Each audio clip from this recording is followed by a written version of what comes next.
la definición que tenemos que dar de perito es la de una persona entendida, experimentada, hábil o práctica en una ciencia o arte. Esta es la definición que nos da el diccionario de la Real Academia. Cuando actúa como tal perito, es decir, como esta persona experta que tiene una serie de conocimientos especializados, puede hacerlo en diversos ámbitos.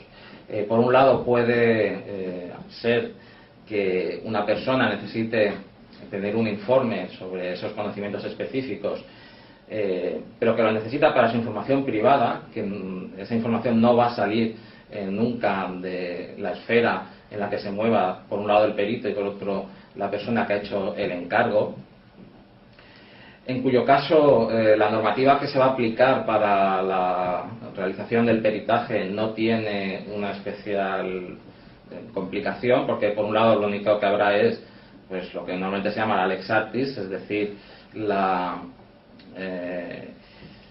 reglas y las normas que se aplican en esa materia en concreto. Evidentemente, si se supone que el perito es una persona experta en una determinada materia, tiene que saber cómo funciona y cuáles son el contenido de esa materia.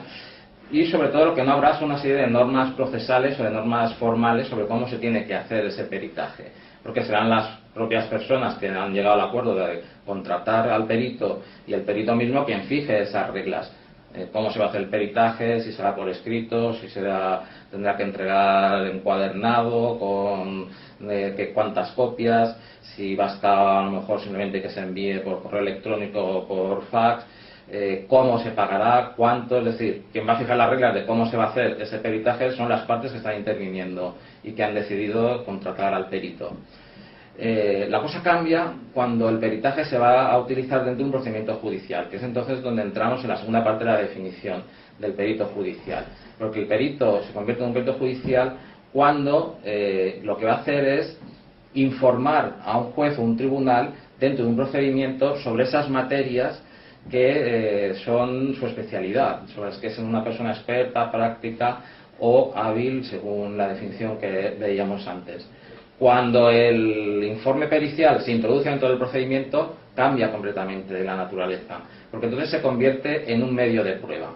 Se convierte en un medio de prueba, que ahora veremos un poco rápido a qué me refiero, y entonces, además de estas normas de la lex artis que hablábamos antes, que se le van a aplicar, es decir, el fondo del conocimiento del perito, con lo que va a necesitar también, o lo que se va a tener en cuenta que se tiene que aplicar, son toda una serie de normas de carácter procesal.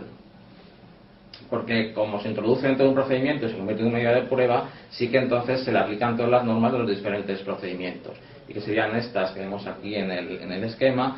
Por un lado, la ley de enjuiciamiento civil para los procedimientos civiles, la ley de enjuiciamiento criminal para los procedimientos penales, la ley de procedimiento laboral para la jurisdicción social y la ley de la jurisdicción contenciosa administrativa cuando lo que se esté haciendo es un pleito dentro de la jurisdicción contenciosa administrativa. ¿A qué me refiero cuando digo que se convierte en un medio de prueba? Pues cuando decimos que se convierte en un medio de prueba, lo que nos estamos refiriendo es que en cualquier procedimiento hay un principio básico, que es que quien afirma algo dentro del procedimiento no solo tiene que decirlo o lo alega, sino que además tiene que acreditarlo, tiene que probarlo. Y para probarlo, las armas o las herramientas que tiene son precisamente los medios de prueba. Estos medios de prueba están regulados en el artículo 300. En el artículo 299 de la Ley de Enjuiciamiento Civil, que nos dice cuáles son los medios de prueba de los que pueden valerse las partes. Que serían el interrogatorio de las partes, documentos públicos, documentos privados, el dictamen de peritos, que es donde incluimos la pericia, el reconocimiento judicial y el interrogatorio de testigos. Entonces, cuando alguien quiere valerse de este dictamen de peritos, lo que tiene que hacer es encargar a un perito, a una persona experta en una determinada materia, que haga este dictamen y aportarlo dentro del procedimiento. Y es entonces cuando se convierte en un medio de prueba. ¿Cuándo será necesario aportar el dictamen de peritos? Pues fundamentalmente cuando sea necesario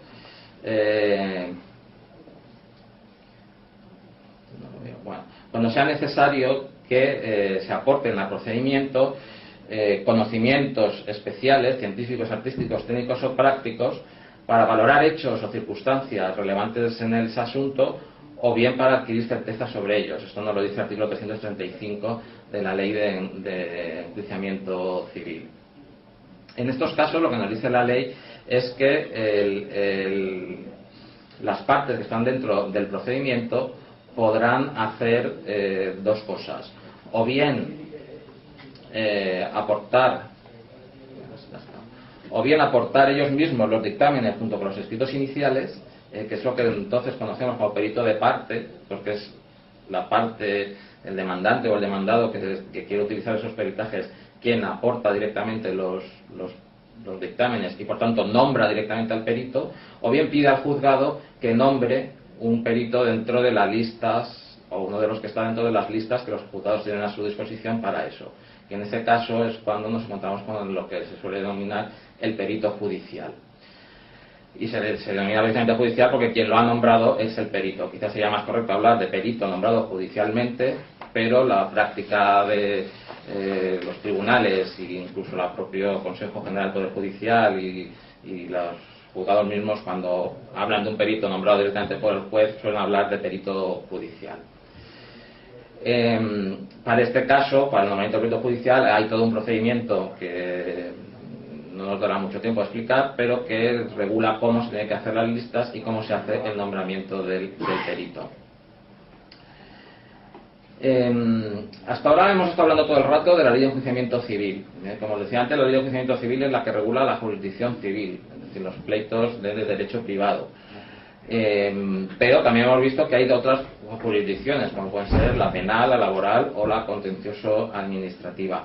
¿Dónde y en qué casos va a tener que actuar el perito en accidentes o en investigación de accidentes laborales? Pues en principio, ante la comisión cuando ocurre un accidente laboral, se pueden abrir diversas vías de actuación por parte de los juzgados que afectarán a cada una de las cuatro jurisdicciones.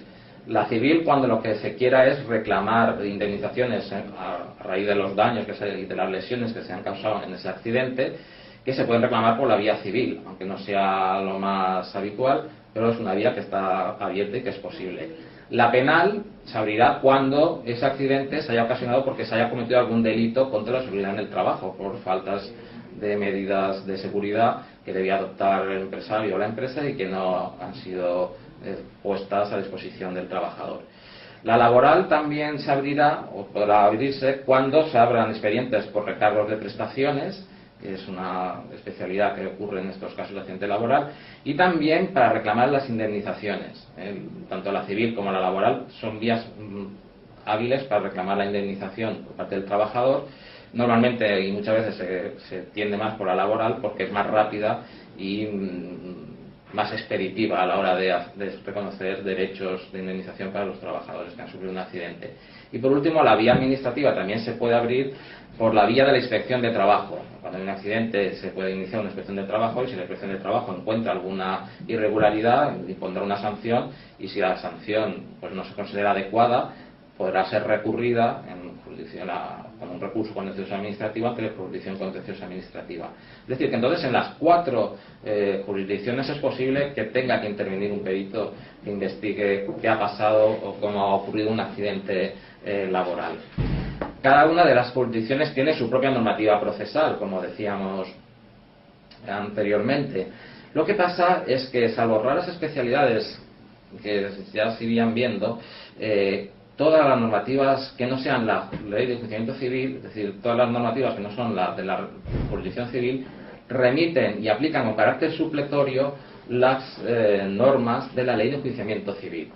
La jurisdicción penal, cuando llega a la parte de la prueba, lo que hace es decir que en todas las que no esté especialmente regulado en la legislación penal, en la Ley de Enjuiciamiento Criminal, se regirá por lo que dice la Ley de Enjuiciamiento Civil.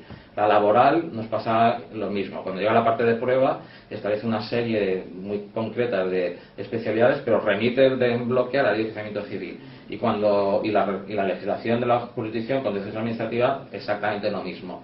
Cuando llega a la parte de la prueba, nos remite con carácter supletorio a la ley de enjuiciamiento civil. Por tanto, la regulación más importante, y que es la que establece los criterios básicos de funcionamiento del peritaje dentro del procedimiento, es la ley de enjuiciamiento civil, y no las distintas normativas de cada una de las jurisdicciones, que lo que van a hacer es solo establecer determinadas especialidades. De ahí que nos centremos fundamentalmente en explicar a lo largo del curso, cuando vemos este aspecto procesal del peritaje, las normas o el contenido de la ley de enjuiciamiento civil. ¿Quién puede ser perito? ¿Qué requisitos exige la ley de enjuiciamiento civil para que alguien pueda hacer de perito? En este punto se hace una distinción muy clara por parte del artículo 340 de la ley de enjuiciamiento civil entre profesiones tituladas y profesiones no tituladas. Profesiones tituladas serán aquellas para las cuales, o para el ejercicio de las cuales, es necesario estar en posesión de un título, normalmente de carácter universitario, pero en cualquier caso de formación reglada, que habilite para el ejercicio de esa profesión. Es decir, que si no se tuviera ese título, no se puede ejercitar ese tipo de profesión o esa actividad profesional. Y las profesiones no tituladas pues serán el resto de profesiones, todas aquellas por las cuales no se exige un título. Entonces, partiendo de esta distinción, lo que hace la ley es exigir que para el perito que tenga que hacer un peritaje o un dictamen sobre materias que son de una profesión titulada, el perito deberá tener el título que se exige para poder practicar o poder ejercer en esa materia, y además cumplir el resto de requisitos que se les pueda exigir legalmente, como por ejemplo la colegiación obligatoria, tener contratado determinados seguros, o estar registrado, tener alguna autorización de algún otro tipo. Pero cuando nos encontremos con materias que no son tituladas, cuando son profesiones no tituladas, lo único que nos dice la ley de enjuiciamiento civil es que el perito tendrá que ser elegido entre personas entendidas en aquella materia. Es decir, que no se exigirá un título específico. Ahora bien, eso no quiere decir que cualquier persona pueda hacer de perito en una materia que no sea no titulada, puesto que tanto el juez como las partes estén interviniendo en el procedimiento, lo que sí que podrán exigirle es que acredite de alguna forma que es una persona entendida en esa materia, y para ello pues podrá aportar cualquier tipo de prueba, certificados de estudios, certificados de experiencia o práctica profesional, o cualquier otro tipo de documentación que pueda acreditar pues que tiene esos conocimientos específicos en esa materia en concreto.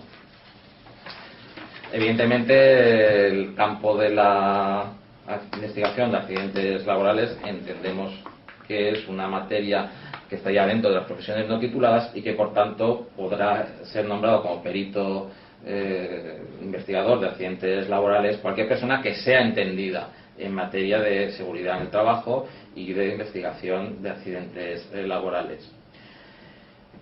¿Establece algún tipo de obligaciones o de regulación específica del perito dentro del procedimiento la ley de enjuiciamiento civil? Pues sí, establece una serie de obligaciones que las agruparemos o que las hemos agrupado en el curso en dos grupos, que sería por un lado el deber de objetividad y por otro lado un deber de diligencia, de actuar correctamente. El deber de objetividad se concreta en el juramento. El juramento es el juramento de promesa que tienen que hacer todos los peritos que aceptan un cargo, tal y como dispone el artículo 335, párrafo segundo de la ley de enjuiciamiento civil, y que muy rápido para ver cuál es el contenido de este juramento, pues nos dice que el perito debe jurar o prometer, decir verdad, actuar con la mayor objetividad posible y tomar en consideración tanto lo que pueda favorecer como lo que pueda perjudicar a cualquiera de las partes, y además que conoce a las sanciones penales en las que podría incurrir si incumpliera su deber como perito. Es decir, que lo que se implica este deber de objetividad nos lo define el propio juramento. Hay que ser, en primer lugar, hay una obligación genérica de decir la verdad, lo cual pues, es bastante lógico, necesita mayores explicaciones, y por otro lado, el perito debe ser lo más objetivo posible. Tanto el perito de parte, que ha sido nombrado directamente por la persona que aporta el dictamen, como el perito nombrado por el juez. Y esa mayor objetividad se concreta, o esa objetividad se concreta en el hecho de tener en cuenta todas las circunstancias que rodeen el hecho sobre el cual está dictando el peritaje o está haciendo el dictamen. Es decir, tanto las que favorezcan a la persona que le ha nombrado como las que le perjudiquen, tanto las que favorezcan a una parte como las que favorezcan a la otra. Siempre tiene que tener en cuenta todo. Si no cumple estas obligaciones como de objetividad, podría incurrir en alguno de los delitos a los que también hace referencia el juramento, que son los delitos del artículo 458, 459 y 460 del Código Penal, que son delitos de falso